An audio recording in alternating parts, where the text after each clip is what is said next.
我敢说，自从2020年以来，我听过的英语圈 podcast 已经比我吃过的盐还多了。平常跟各位分享的保健新知，真的只是沧海一粟。其实这些 podcast 对我影响最大的，莫过于能够摆脱所谓主流媒体的论述。2016年，我第一次听到川大统领说 "You are fake news" 的时候，我还想说，有那么严重吗？但越深入理解之后，才发现什么叫细思恐极。简单讲，如果你还认为学英语要靠 BBC 跟 CNN 的话，那我可以跟你保证，这跟学中文只听新时代中国特色社会主义思想效果是一样的。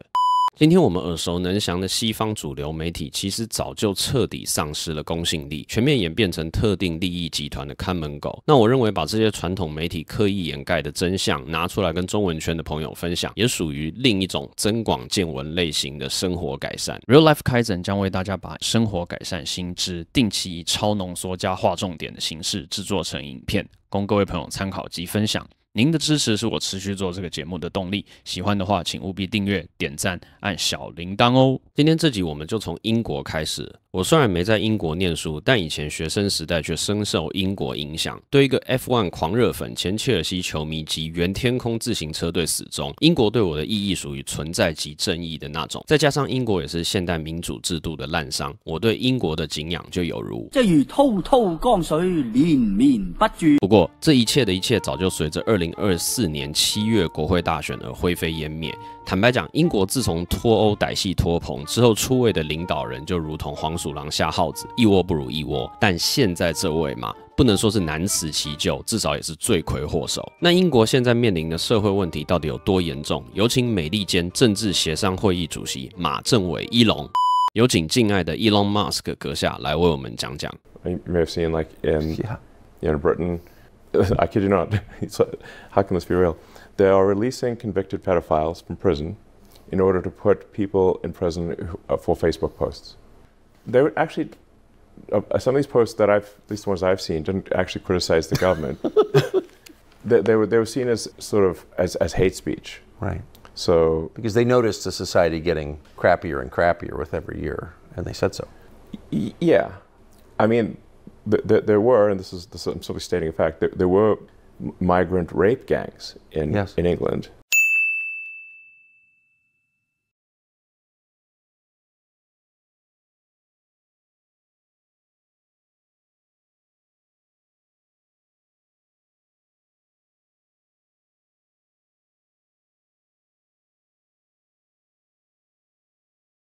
That were gangs that would run around and prey on young girls, gang rape them.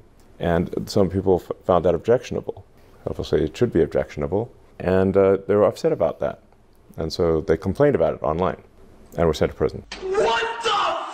结论就是，英国已经从民主社会启蒙变成弱智版的苏联。这不禁让我想到那些为了抗拒香港大湾区化而逃到英国的伙伴，列位诚可谓从一个胜利走向另一个胜利。Oh shit, here we go again. 那既然讲到苏联，就让我们来听听真前苏联裔英国公民 Konstantin Kisin 与英格兰北方出生却实现了美国梦的 Podcast 新锐主持人 Chris Williamson， 他们怎么看待今天自己国家的种种问题 ？What's your assessment on the state of the UK at the moment? At the moment, I think it's f***ed. And the reason I'd say that is all the bright and talented people that I know are leaving. Anyone who can is. All the rich people are leaving. This country has lost more millionaires than any other country except China. Now, if you compare the populations, that tells you 3%. something. Right. We're losing the people who have created the jobs, who are creating the jobs, and who are going to create the jobs. And one of the reasons is they look at the environment that we're operating in. We've talked about high energy prices, but this government has decided that the people who it needs to tax are the businesses, basically, particularly the smaller side businesses, which is where so much creativity really happens. And then there's all sorts of other things about infrastructure, housing, demographics that are going on. You know, we talk about net immigration figures, and what no one really talks about is the fact that what we're actually doing is we're chasing out all the people who create wealth and have wealth, who pay the taxes, and we're replacing them with people coming in towards the bottom of the jobs market at best, if they're actually working at all. Everyone I know who actually had a successful business that's portable, they're moving to Dubai, they're moving to America, they're moving to all sorts of other places. And what they say is very simple. Well, look, I want my kids to go to a school where they're not taught that they're trans. I want to pay reasonable taxes. I want clean, safe streets, which you do not have. I got some data. Recent data reveals a 56% increase in tube crime, with thefts up by 83% and robberies doubling in 23-24. Street crime is up very significantly. And one of the reasons it's up is that it's not really being dealt with by the police. I mean, I had my car broken into a few years ago. Window smashed. There was a CCTV camera right above it. I called the police. You can't call. I had to email the police because they don't answer the phone unless it's like, you know, someone's been misgendered or something, you know. They emailed me back saying, we've investigated, we can't find anything right under a CCTV camera. Here's your crime reference number. I don't want this to come across as if I'm criticizing police officers, because I know police officers and I know that a lot of them really are working very, very hard. But the priorities and the resources they have for set from above don't seem to manifest themselves in this kind of low-level crime being addressed. Now, you might say, well, you know, there's some kids not paying for the tube, who cares?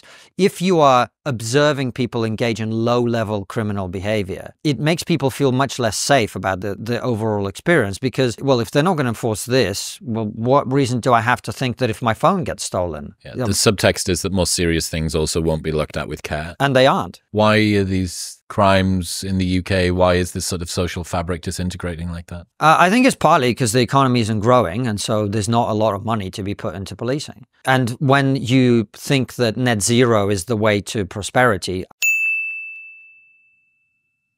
i.e. driving up energy prices because you want to feel green or whatever, you want to reduce Britain's contribution to global climate change from 2% to 1%, you know, that's the great ambition. Well, then you're not going to have money. And when you don't have money, you can't pay police officers. And when you don't have police officers, people engage in crime. I mean, this is just to add additional context for the northerner in the room.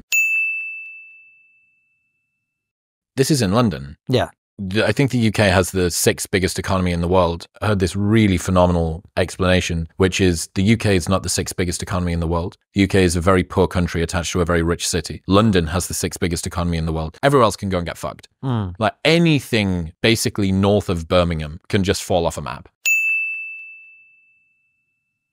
What those people need is meaning and purpose. And for the vast majority of working class men, the primary source of meaning and purpose is going to be a job. If you have a society which has effectively said, we're going to do a green accounting trick. We're going to take your jobs, we're going to put them in India, we're going to put them in China, where they're going to make the same steel or the same cars or the same whatever that you used to make. They're going to do it dirtier, and then we're going to import that steel and we're going to import those cars back into the UK so we can pretend that we're green. Well, you combine that with this person no longer having a job, and our economy, as I said, we're poorer now than we were in 2007. What did you expect? The solution for the UK is to accept the reality. That's always the first bit of the solution, is to accept the reality. A slogan of "Make Britain Great Again" isn't going to work, because we're not going to recolonize India. Do you know what I mean? We're not going to rebuild the British Empire. And part of that is you're going to have to give people in deprived parts of the country work. Yeah. And you're going to have to find ways of